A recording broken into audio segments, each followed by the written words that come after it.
सरकार तो जश्न भी मना ली है। जश्न मना ली, यही तो बोले। सरकार और सरकार में शामिल लोगों को ये पता ही नहीं है कि निर्णय लेना, पारित होना और लागू होना, तीनों में आसमान जमीन का अंतर। स्वामी विवेकानंद जी की जयंती है और इस युवा दिवस के अवसर पर ये हम लोग संदेश देना चाहते हैं कि राज्य की जो युवा है, जिनमें आक्रोश है, 3.5 लाख से ज़्यादा पद रिक्त है और जो सरकार 1932 खतियान आधारित स्थानीय नीति, नियोजन नीति, और जैसा आप देख रहे हैं कि 16 दिसंबर को झारखंड उच्च न्यायालय ने इसको नियोजन नीति को रद्द कर दिया और आज 10,000 से ज़्यादा पदों पर जिसकी नियुक्ति और इसकी नियुक्ति प्रक्रिया रद्द हो गई।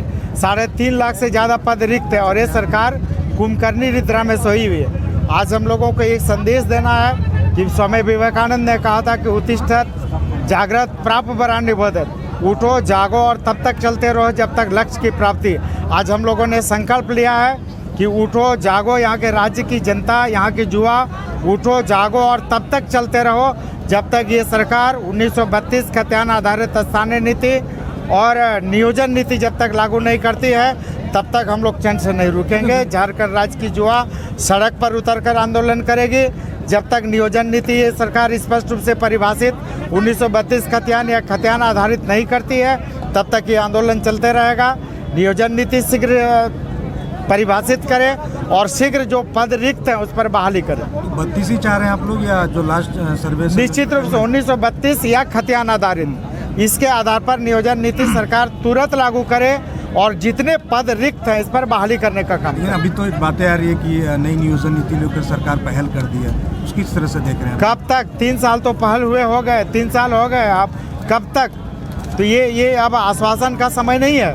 सरकार को निर्णय लेना चाहिए और शीघ्र निर्णय ले। झारखंड राज्य के लोगों के हितों में, उनके हितों की रक्षा के लिए सरकार को तुरंत निर्णय लेना चाहिए। अब आश्वासन का वक्त नहीं है, अब निर्णय लेने का वक्त है। झारखंड मुक्ति मोर्चा के नेताओं की तरफ से बयान आया है कि रामगढ़ में उपचुनाव होने वाले हैं, उसके लिए आप लोग ये इस तरह? निश्चित रामगढ़ में उपचुनाव होने वाला है। रामगढ़ मेरा परंपरागत सीट है। रामगढ़ हमारे समर्पित पदाधिकारी है, कार्यकर्ता है मेरा गढ़, और रामगढ़ हम जीतेंगे। रामगढ़ चुनाव के लिए हमको तैयारी करने की कोई आवश्यकता नहीं। वो 365 दिन मेरा वहाँ पर तैयारी है। जमीन तो करिए, आप लोग की दाल नहीं गलने वाली? वो समय वक्त बताएगा कि किसकी दाल गलेगी, किसकी दाल नहीं गलेगी, लेकिन रामगढ़ सीट हम लोग जीतेंगे, हर हालत में जीतेंगे। अच्छा, अभी एक अहम मुद्दा है जो पारसनाथ को लेकर जो कंट्रोवर्सी देखने को मिल रही है, उसको आपसू पार्टी किस तरह से देखिए? निश्चित रूप से अभी जो पारसनाथ का विवाद है, समेत शिखर का जो विवाद है, ये मामला राज्य सरकार, केंद्र सरकार से संबंधित मामला है और इसमें कई बात है। यहाँ के आदिवासियों की भी मांग है, यहाँ के मूलवासियों की मांग है, जैन समुदाय की मांग।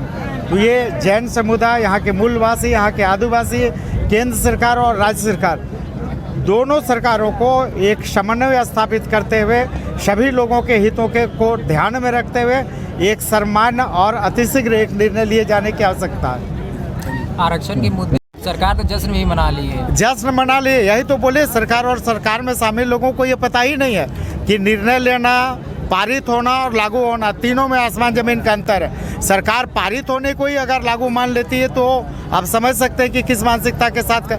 ये बात सही है कि सरकार ने, कैबिनेट ने निर्णय लिया, विधानसभा से विधेयक पारित हुआ, लेकिन लागू कहाँ हुआ? अभी त्रिशंकु में सरकार ने लटका दिया है दोनों विधेयकों को। आरक्षण भी दे दिए बोलते सरकार, कहाँ